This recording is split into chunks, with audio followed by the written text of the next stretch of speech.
माहिरीन मुआशियात के यहाँ मकूला आम है कि अदाद व शुमार कभी झूठ नहीं बोलते। पाकिस्तान को यूं तो 60 की दिहाई में ही कर्ज़ों के जाल में जकड़ लिया गया था, लेकिन आज 2017 के आते आते पाकिस्तानी कौम पर कर्ज़ों का बोझ नाकाबिले बर्दाश्त हो चुका है। स्टेट बैंक ऑफ पाकिस्तान की जारी करदा अदाद शुमार के मुताबिक 31 मार्च 2017 तक पाकिस्तान के ज़िम्मे वाजिबुल अदा गैर मुल्की कर्जा और वाजिबात 79.4 अरब डॉलर हो चुके हैं, जबकि मकामी बैंकों से लिया जाने वाला कर्जा 16 खरब रुपए से तजावुज़ कर चुका है। यूँ मजमूई तौर पर गैर मुल्की और मुल्की कर्जा 23,434 अरब रुपए से ज़्यादा है। ऐसा नहीं कि इस कर्ज़े की ज़िम्मेदार महज मौजूदा हुकूमत है। गुज़श्ता हुकूमतों ने भी आवाम पर कर्ज़ों का बोझ बढ़ाने में अपना हिस्सा बक़द्र जुस्सा शामिल किया है।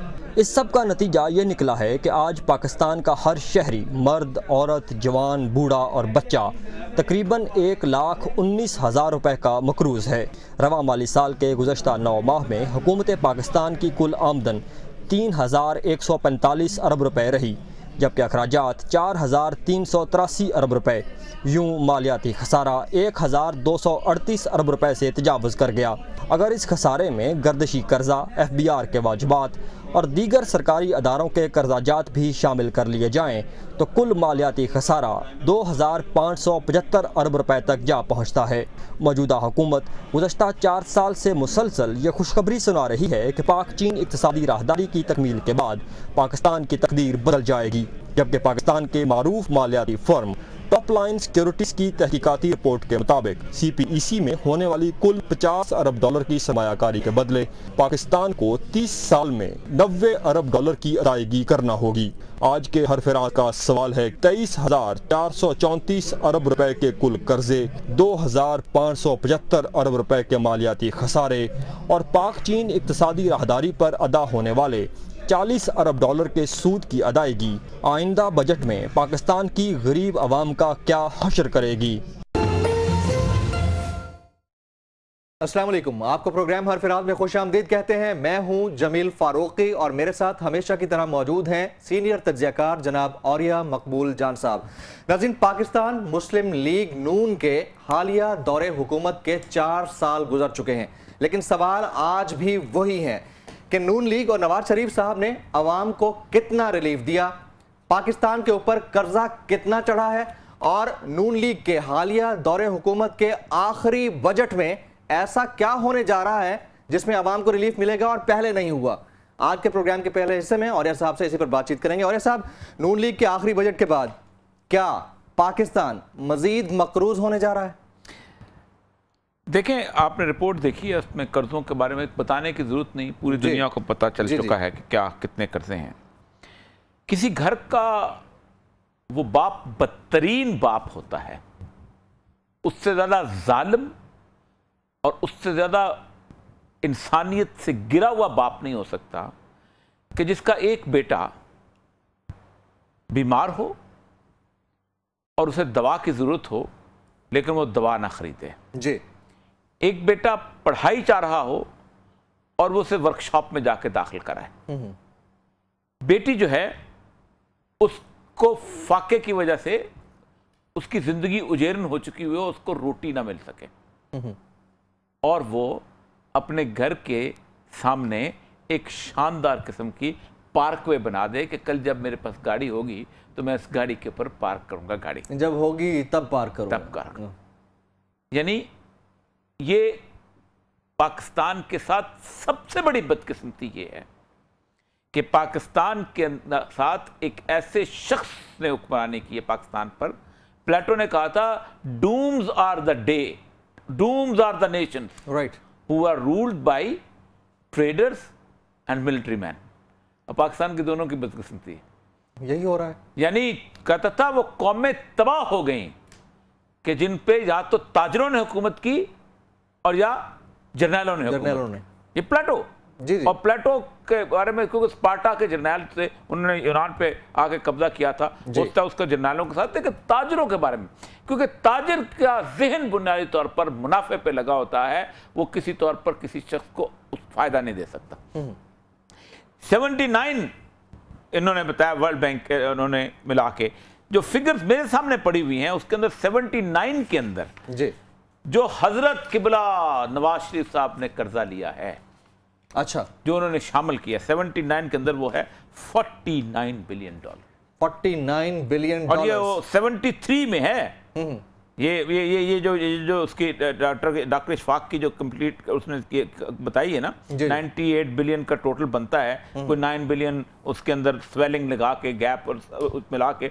लेकिन अगर आप क्रूड कर लें जी कि पाकिस्तान के ऊपर 73 अरब डॉलर का कर्जा है, तो उसमें से 49 अरब डॉलर यानी 60% कर्जा 4 सालों में खरीदा गया है, लिया गया है, और बाकी जो कर्जा है 60% से बाकी 40% जो है, बाकी जो है वो 65 सालों में लिया गया है। यानी ये इससे ज्यादा जुल्म नहीं हो सकता। कहना ये चाह रहे हैं कि जो जरदारी का दौरे हुकूमत था, जरदारी साहब का बेहतर था, जरदारी हो, मुशर्रफ हो, बेनजीर हो, पहला नवाज शरीफ हो, उससे पहले अयूब खान हो, उससे पहले याया खान हो, उसमें फलां हो। आपको पता है कि ये बरसगीर पाको हिंद पर अंग्रेज हुकूमत करता था जी। उस अंग्रेज हुकूमत के जमाने में पाकिस्तान पे टैक्स नहीं थे, ना बिजली पे टैक्स था, ना गैस पे टैक्स था, ठीक है, ना जनाब आपके प्रॉपर्टी टैक्स टाइप चीज थी, ना आपकी इनकम टैक्स टाइप चीज थी, ना कस्टम ड्यूटी थी। एक मालिया होता था 8 से 9%, और थोड़ी बहुत जो है इंपोर्ट एक्सपोर्ट के ऊपर ड्यूटी होती थी, इसके अलावा कुछ नहीं था जी। अंग्रेज ने 1 रुपया कर्जा नहीं लिया था इस बरसगीर को तरक्की देने के लिए। और तरक्की देखें, तरक्की है माल रोड पे शुरू हो जाएं और बिल्डिंगें गिनना शुरू हो जाएं, सही बात है कि क्या खूबसूरत बिल्डिंग बनाई है। पेशावर से शुरू हो जाएं और कलकत्ता तक रेलवे लाइन को गिन लें कि किस तरह हुई है, और उसकी ऑफशूट और ब्रांचें 1858 में शुरू हुई है, 1878 में रेलवे लाइन मुकम्मल हो गई थी, और उसके अंदर एक एक जगह पे टनल्स हैं, 27-28 टनल्स हैं बनी हुई, 3-3 किलोमीटर 4-4 किलोमीटर की टनल्स बनी हुई हैं। इसी मुल्क के मजदूर लगे थे। एक लवारी टनल से नहीं बन रही, गुज़श्ता पता नहीं 30 साल हो गए हुए हैं जी। ये जो डाक का निज़ाम देख लें, डाक खाने, ये उसके बाद आप एजुकेशन इंस्टीट्यूशन देखिए, गवर्नमेंट कॉलेज से शुरू हो जाएं और दिल्ली, और उसके बाद कलकत्ता का फोर्ट विलियम कॉलेज, ये सब कुछ 1 रुपया, सब गोरे का बनाया, कर्जा नहीं लिया था 1 रुपया भी। बिगेस्ट इरिगेशन सिस्टम था अपने वक्त का जो इंडस पे बनाया गया था, माना जाता है पूरी दुनिया में, ठीक जी। इन लोगों ने एक मोटर, अच्छा गिना दो यार तुमने खर्च कहाँ किया है। ये लाहौर से चलो पेशावर तक लगा लो, जी जी ठीक है, थोड़ा मार्जिन, एक मोटर, जी जी मोटर पे हो गया ना। हाँ। आप मुझे गिना दो, ये तुमने 79 बिलियन डॉलर जो है ये तुमने खर्च कहाँ किया है भाई। एक मोटर पे 4 बिलियन डॉलर लग गया होगा, 5 बिलियन डॉलर लग गया होगा, सही बात है, ठीक है। एक आपने मंगला का तो वैसे ही बड़ा छोटा सा, मतलब 50 उसके ऊपर लगा होगा, मिलियन लगा होगा, 100 मुझे नहीं लगता क्या। तरबेला चलो 1.5-2 अरब रुपए की आपको वो दे देते सर। आपके हमारे लगने से क्या होता है? ये नहीं, ये गिन लो ना, ये बड़े बड़े प्रोजेक्ट आप गिन लो ना, यही प्रोजेक्ट है ना जी। और बाकी तुमने कहाँ खर्च किया भाई, कोई नजर तो आए ये किधर लगा है। आज सबसे बड़ी बात यह है कि जो असल चीज जो होती है कि आप इस कर्जे को अदा करते हैं डॉलर के नोट मार्केट से खरीद के नहीं, जी बिल्कुल। ये कर्जा बेसिकली आपको बार्टर में अदा करना पड़ता है, बैलेंस ऑफ पेमेंट के तौर पे अदा करना पड़ता है। आप यहां से गंदम भेजते हैं, आप यहां से कपास भेजते हैं, आप यहां से चावल भेजते हैं, आप वहां से आम भेजते हैं, ये सारी चीजें जब भेजते हैं, और इंडस्ट्री तो आपकी है कोई नहीं ना, सही बात, ठीक। और आप ये जब भेजते हैं तो ये कर दे। इस वक्त पाकिस्तान की जो डिफरेंस है, मैं आपको एक बता दूं, ये जो एक्सपोर्ट का जो डिफरेंस है ये 441% है।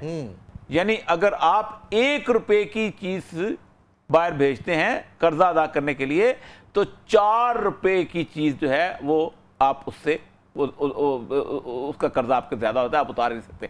ये कौम को उन्होंने मकरूज किया हुआ है। और वो बात जो सबसे बड़ी बात है, सबसे बड़ी बात यह है कि किसी भी कौम का जब 50% से ज्यादा कर्जा हो जाता है तो फिर वो एक इंटरनेशनल जो है कोविनेंट सा बन चुका हुआ है कि उस मुल्क के ऊपर उनको कहा जाता है कि तुम हमारी टर्म्स के ऊपर इंसान बन जाओ। राइट। और ये सब टीचर से लेकर क्लर्क तक, क्लर्क से लेकर डॉक्टर तक सब बेहाल हैं, महंगाई का रोना रो रहे हैं। आगे रमजान शरीफ आ रहा है और हमारे हुक्मरान खुश हैं सिर्फ सीपैक को लेकर। अच्छा, क्या आप सीपैक देखें, सीपैक के अंदर जो लोगों को बेवकूफ बनाया हुआ है, बेवकूफ। $50 बिलियन जो है वो आ रहे हैं जी, 60-40 की इक्विटी है जी, $35 बिलियन उनका बनेगा डेट। पाकिस्तान को 30 साल के अंदर $90 बिलियन उसके अदा करने पड़ेंगे। आप देख लें कितना फर्क है। ठीक, और उसमें होगा क्या? आपने सीपैक की रिपोर्ट अब देखी? जी जी, उसमें लिखा गया है कि Pakistan will be the agriculture frontier. देखे ना, मेरी बात सुना, आप ये कप बनाते हैं जी, ये कप ₹3 का है। मैं इसको हैदराबाद में मेरी फैक्ट्री लगी हुई है, मैं कराची कप पहुंचाऊंगा, मेरी 4 आने इस पर खर्चा आएगा। मेरी कराची की पोर्ट के ऊपर आगे जाके कहीं पे जाता है तो मैं ₹5 में बेच दूंगा, 12 आने मुनाफा भी हो जाएगा, 75 पैसा इसको कहते हैं। चाइना में ये कप ₹2 का बन जाता है जी, लेकिन चाइना जो है वो कराची तक उसको पहुंचाएगा तो ₹2 के बजाय उसके ₹3.5 लग जाएंगे। मेरे कप से सस्ता हो गया ना उसका। जी बिल्कुल बिल्कुल बिल्कुल ठीक। इसका मतलब यह है कि जो रोड जो है यहाँ इंडस्ट्रियल डेवलपमेंट नहीं हो सकती। उसकी वजह यह है कि वहां का चाइना का जूता आना शुरू हुआ, आपका जूता खत्म हो गया। चाइना का वो स्विचेज आने शुरू हुए, यहाँ के स्विचेज खत्म हो गए। चाइना का फर्नीचर आना शुरू हुआ, यहाँ का फर्नीचर खत्म। यहां उसने हमारी इंडस्ट्री खत्म कर दी, तो जब ये जाएगा तो आपको तो एक्सपोर्ट भी गया। फिर पता क्या होगा? हम पता क्या करेंगे? हम बनेंगे गिनी पिग। हम उगाएंगे, हम चाइना में फैक्ट्री है भाई, उसको कपास उगा के देनी, जल्दी जल्दी करो। चाइना ने बासमती चावल बनाना, चाइना के बासमती चावल भेजो, भेजने। चाइना ने ये करना है। ये है अब सूरत है, ये तो है कर्जों की सूरत है। अब दूसरी तरफ जो है, जिसको हम अभी तक कोई बंदा भी मुसलमानों के अंदर, पूरी मुस्लिम उम्मा के अंदर किसी चीज को उसको एहसास नहीं हो रहा कि क्या होने वाला है। किस चीज का?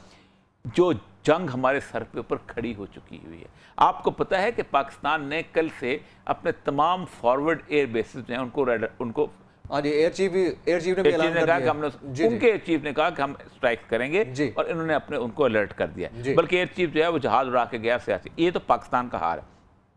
जो जंग पूरी दुनिया के अंदर जा रही है, हमने कई दफा कहा है कि सैयदुल अंबिया सल्लल्लाहु अलैहि वसल्लम ने कुछ चीज़ों के बारे में खबरदार किया था और उनमें से चीज़ें नज़र आना शुरू हो गई हैं। मेरे सामने मैं इसलिए आज उठा के लाया था, ये मुस्लिम की हदीस भी है और मुत्तफ़िक़ अलैह की हदीस भी है। ये सैयदना अबी इब्न काब की भी है और उनका सैयदना अबू हुरैरा की है। कहते हैं कि क़यामत कायम न होगी यहाँ तक कि दरियाए फ़ुरात से सोने का पहाड़ निकल आए, जिस पर लोगों का कताल और कत्ल होगा।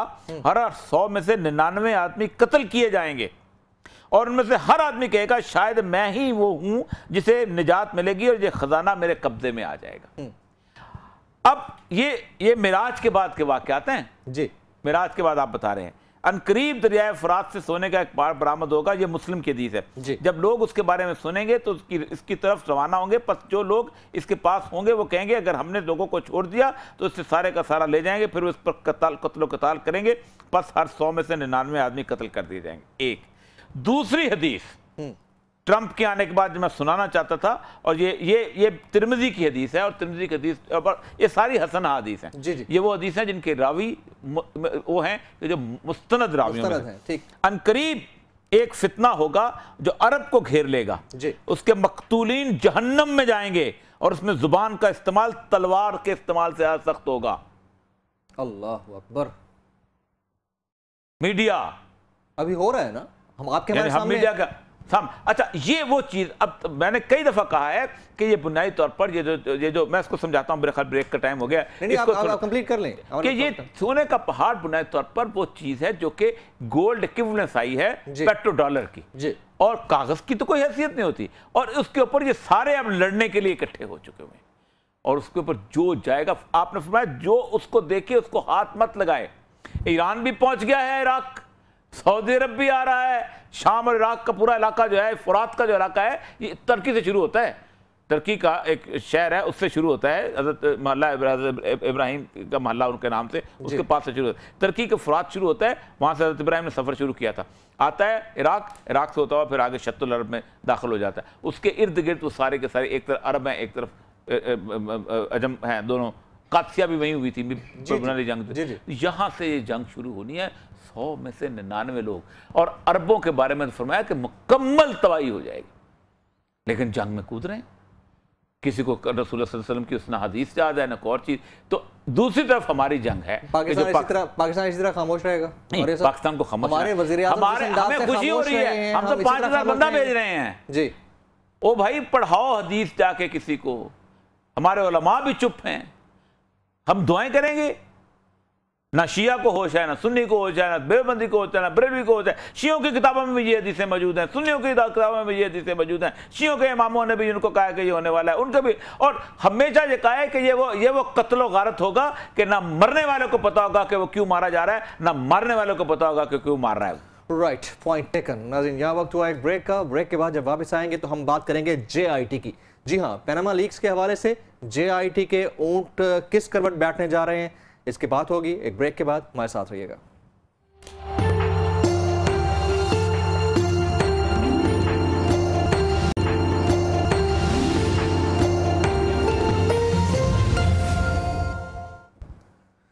जनाब, पैनामा का हंगामा, JIT का मामला, और सवाल सिर्फ एक कि JIT का ऊंट आखिर किस करवट बैठने जा रहा है। जानेंगे औरिया साहब से।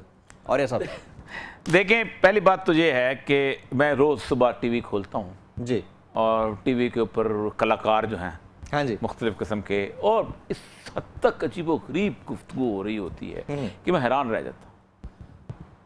एक बड़ी मजेदार बात की एक साहब ने, ये क्या नाम है उनका, जो फैसलाबाद के हैं, दानियाल अजीज के साथ जो होते हैं, तलाल चौधरी साहब, कि जी नवाज शरीफ के बेटों को भी वही हक मिलना चाहिए जी जो बैरून मुल्क मुकीम पाकिस्तानियों को दूसरों को मिलता है, उन पर भी वही कानून लागू होना चाहिए। भाई, अगर नवाज शरीफ पर वो कानून लागू होता तो आज से 1 साल पहले नवाज शरीफ को उन्होंने घर से उठा लेना था नैब ने। सही बात है। चीफ सेक्रेटरी का बेटे की जायदाद बनी हो ना बाहर जी, SP की बनी हो ना बाहर, SHO के बेटों की बनी हो ना बाहर, तो SHO को उठा लेते हैं पहले, पकड़ में, और फिर उसको कहते हैं बेटे को हाजिर करो ताकि वो बताए कि जो चर्बी चढ़ी हुई है ना, ये कहां से चढ़ी है। सही बात है। तो आप ये समझ सकते हो कि हमें वो सलूक दे जाए? तुम उस सलूक को बर्दाश्त नहीं करते, घंटा नहीं कर सकते बर्दाश्त। आप तो आज खड़े हो गए, यानी 1.5 महीने के बाद आपको याद आ रहा है कि जी JIT के बंदे गलत हैं। वो बंदा जो गलत है, वो जो वहां है, जो वो आपके इसहाक डार साहब के और आपके गवर्नर स्टेट बैंक आपके नॉमिनी के अंडर काम करता है। आपको नहीं पता चला कि जी उसने मुशर्रफ के साथ काम किया? मुशर्रफ के साथ काम करना जो है वो कोई गलत है? कोई मुशर्रफ के साथ दानियाल अजीज ने काम नहीं किया हुआ है। मुशर्रफ के साथ मारवी मेमन ने काम नहीं किया हुआ। फवाद चौधरी साहब, मुझे फवाद चौधरी इधर आगे नहीं, मैं उधर की बात कर रहा हूँ। जी, उधर के नहीं, ज़ैद अहमद ने काम नहीं किया हुआ जी। वो जो क्या नाम था पीरजादा, जिसने उसने काम नहीं किया हुआ। अब्दुल हफीज पीरजादा साहब, नहीं रियाज पीरजादा, उसने काम नहीं किया मुशर्रफ के साथ जी। मुशर्रफ के साथ तो तारक अजीम ने नहीं काम किया हुआ। बिल्कुल, वो तो सफीर लगाया हुआ आपने। यानी जिधर बात करनी चाहिए तो मुशर्रफ के साथ था, उसके साथ बड़ा क्लोज था, और ये था वो था, सारे क्लोज तो आपकी गोद में बैठे हुए हैं। यानी यार, इस कौम को बेवकूफ इस तरह बनाया जा रहा है, और मुझे समझ नहीं आती अपने पाकिस्तान के टेलीविजन चैनल की। सुबह सुबह इनकी बूथियां दिखा देते हैं और बड़ा सारी जिंदगी में चलता है। मैं आपको बताऊं, अब ये केस चल रहा है, हाँ जी, पार्टी फंडिंग का, हाँ जी। अब ये कानून पता है क्या कहता है? क्या कहता है?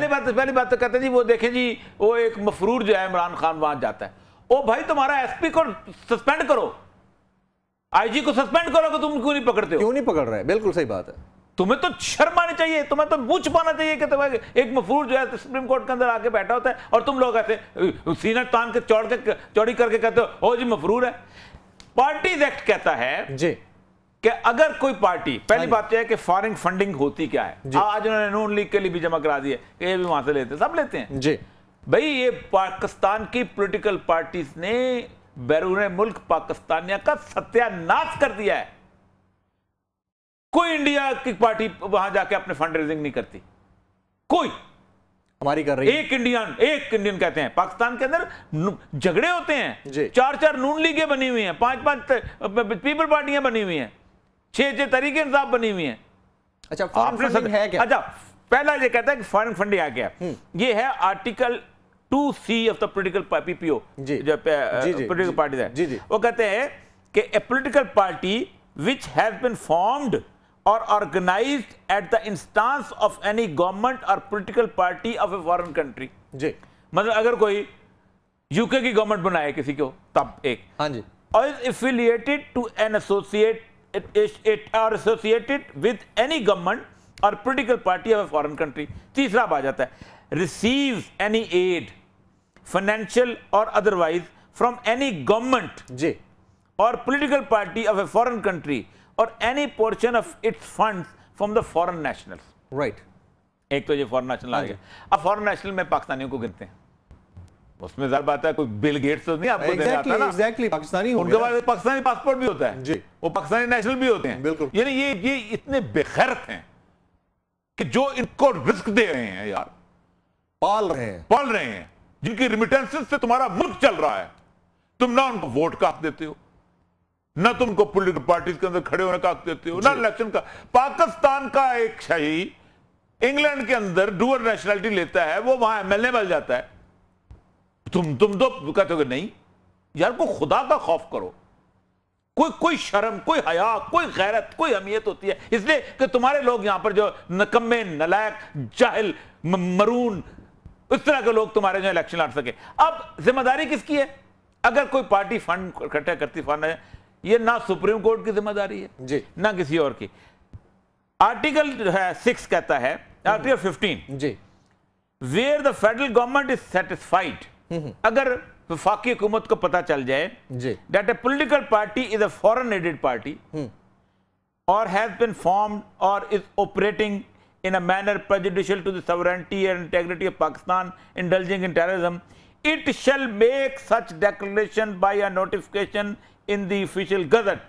तो नोटिफिकेशन होगा ना, फौरन बंद कर दे उसको जी, फौरन उस पार्टी को। वो कहते हैं डिसोल्यूशन ऑफ पॉलिटिकल पार्टी। किस को अगर आप कहते हैं इमरान खान पैसे लेता है तो पहले आप करो उसको बंद, क्या कहते हैं उसको, कलअदम करार दो जी। और कलअदम करार देने के बाद कहते हैं with in 15 days of making a declaration under clause 1 the federal government shall refer the matter to the supreme court जी। पहले उसको क्लॉज में बंद करो, कलअदम करार दो, फिर जाओ सुप्रीम कोर्ट। हो किस कौम को बेवकूफ बना रहे हो यार?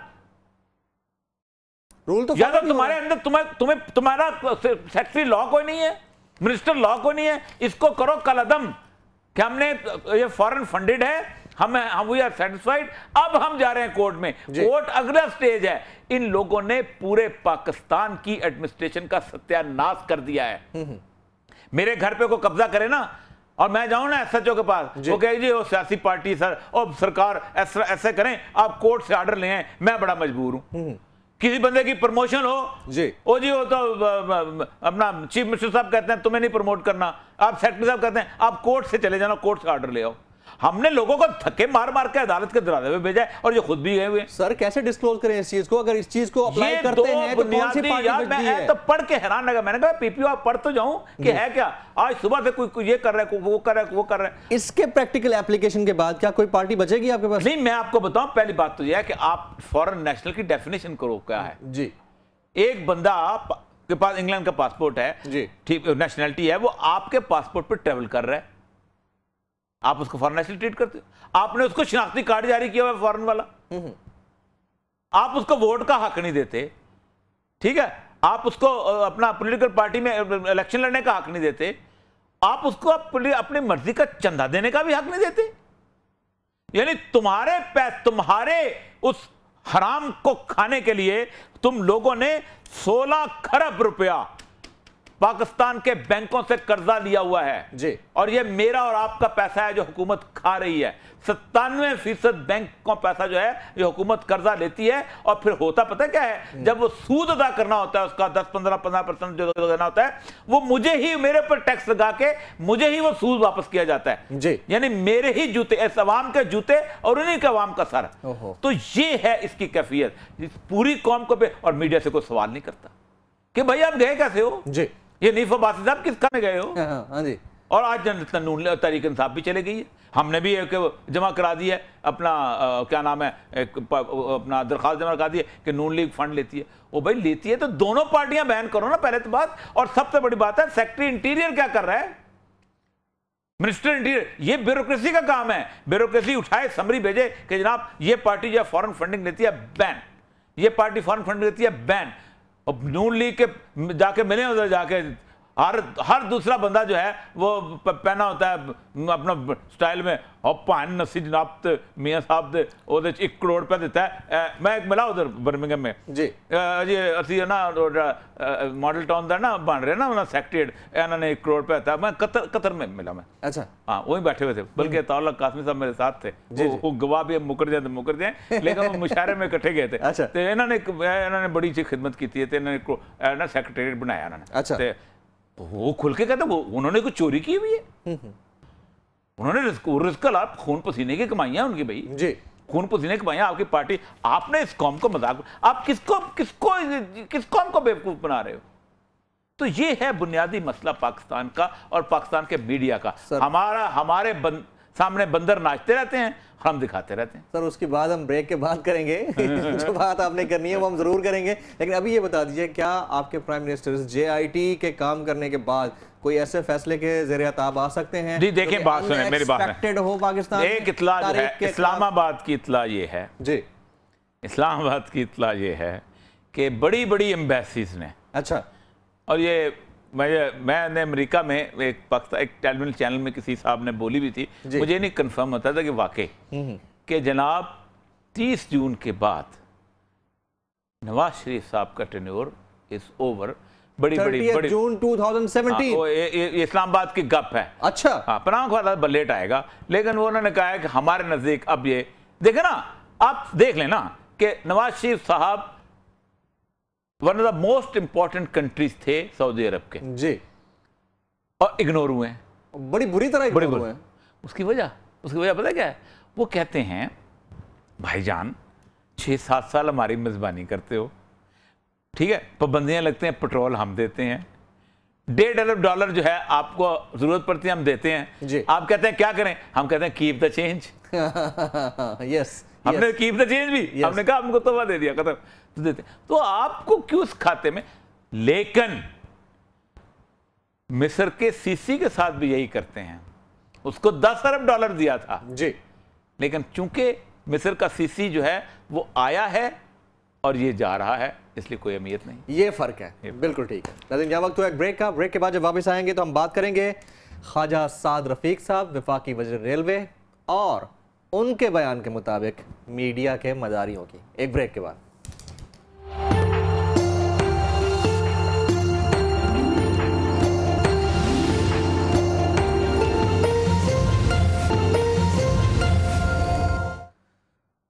जनाब, प्रोग्राम के तीसरे हिस्से में आपकी लाइव कॉल ली जाती हैं। अगर आप कॉल करना चाह रहे हैं तो हमारे नंबर स्क्रीन पर फ्लैश कर रहे हैं, आप इन नंबर्स पर कॉल कीजिएगा और आज के जो मौजू हैं हमारे उन्हीं पर ही बात कीजिएगा। प्रोग्राम के तीसरे हिस्से में हम उन साहब की बात कर रहे हैं जिन साहब की बात करते हुए लोग थोड़ा सा डरते हैं, घबराते हैं, क्योंकि जब भी वो बोलते हैं छप्पर फाड़ कर बोलते हैं, और इस दफ़ा उन्होंने मीडिया मालकान और मीडिया के एंकर्स पर्संस के हवाले से बोला है और बवांगे दोहल बोला है। क्या बोला है? वॉच दिस वीडियो, उसके बाद डिस्कशन को आगे बढ़ाते हैं।